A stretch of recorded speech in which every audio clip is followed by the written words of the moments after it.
சரக்கு முறுக்கு கிறுக்கு மக்கள் முன்னேற்ற கழக கட்சி தலைவர் உள்ளார். அண்ணே வணக்கம்ண்ணே.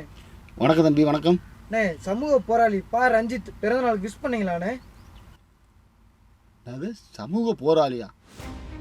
யோ, ஒரு போராளி இல்லையா, மெட்ராஸ் படத்தில் வர செவுரியா? அந்த செவுரு எத்தனை பேர்த்த காவு வாங்க போதோ தெரியலையா? என்னமோ சமூக போராளி இருக்க.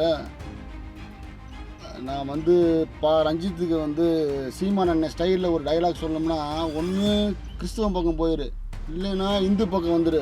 நடுவில் நின்று உரண்டை எடுத்துட்டுன்னு வச்சுக்க, அடிபடி செத்துருவேன். டைலாக் உங்களுக்கு கரெக்டாக பொருந்தது சரிங்களா? சாமியை நோண்டுற வேலையை மட்டும் வச்சுக்காதீங்க. வேறு நீங்கள் உரிமை கேளுங்க, போராட்டம் பண்ணுங்க, ஆலயத்துக்கு நுழைங்க, என்னமோ பண்ணுங்க. ஆனால் சாமியை நோண்டுற வேலை மட்டும் வச்சுக்காதீங்க தயவு செஞ்சு. தமிழ்நாட்டில் என்ன பண்ணுறாங்க, இந்த ஒரு 40 பேர் இருந்துக்கிட்டு தமிழ்நாட்டு மக்கள் தொகை 9 கோடின்னு வச்சுக்கோங்க குத்து மதிப்பாக. அதில் 8,99,99,960 பேர் சாமி போகிறாங்க. எந்த சாமி, கிறிஸ்டினோ முஸ்லீமோ இந்துவோ எல்லா பேரும் ஏதாவது ஒரு சாமியை கும்பிடுவாங்க. ஆனால் அந்த நீங்கள் 40 பேர் இருக்கு பார்த்தீங்களா, 40 பேர், வெறும் 40 பேர் யார்? பெரியார் பேரங்க. உங்களுக்கு ரொம்ப வாய் கொழுப்பு ஜாஸ்தியாக இருக்குது. தேன் கூட்டில் கையை வச்சு நோண்டாதீங்க.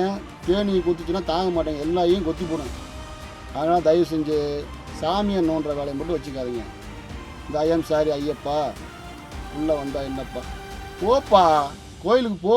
யார் வேணாண்ணா, லேடிஸை கூட்டி போ, பொண்டாட்டி கூப்பிட்டு போ, அந்த என்ன இசைவாணியை கூட்டி போ. சட்டம் இருக்குல்ல போகலான்ட்டு. அப்புறம் ஏன் இங்கே உட்காந்து கத்திக்கிட்டு இருக்க? அந்த சாமி கேரளாவில் இருக்கு, கேரளாவில் போய் கத்து. தமிழ்நாட்டில் எது கத்திக்கிட்டு இருக்க? அறிவு இருக்கா உனக்கு? முதல்ல நேராக கேரளா போ, கோயில் திறந்து தான் இருக்கேன். நீ வாட்டில் மாடு மாதிரி உள்ளே போயிருங்க. 40 பேர்த்தில் எத்தனை பேர் லேடிஸ் இருக்குன்னு தெரில. அந்த சாமி மூடா 40 பேர். பெரியார் பேரங்க, நீங்கள் பெரியார் பேரன் பேத்திக்கிறீங்க 40 பேர். அதில் எத்தனை லேடிஸ் இருக்க கூட்டி போங்கப்பா, போய் மல்லு கட்டுங்க. தயவு செஞ்சு தமிழ்நாட்டில் இனிமேல் இந்த மாதிரி சாமியை சீன்ற வேலை வச்சுக்காதீங்க. படம் பண்ணமா சம்பாரிச்சமான்னு போயிட்டுருக்கணும் சரிங்களா? சாமியை கிண்டுற வேலை வச்சுக்காங்க தயவு செஞ்சு.